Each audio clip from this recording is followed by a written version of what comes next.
Let's assemble a Norah Loom travel stand. The first step is to inventory what you have. You have 2 pre-assembled stand sides. You have a short and a long stretcher.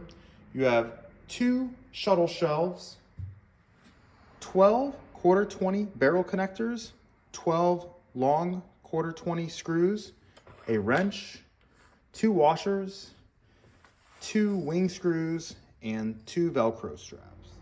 Lay your base sides on a flat surface with the long stretcher between them. Insert 4 quarter 20 barrel connectors and then insert the 4 screws into the recessed holes on the stand sides.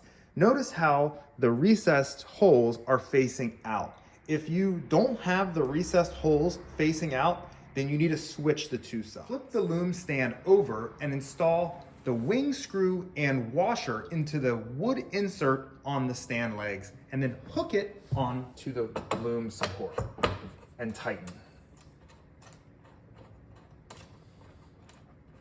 Now flip it around and do the other side. Now install the shuttle shelves by inserting the screws through the inside and into the connectors. If you want to have these connectors facing down, you'll have to flip it over.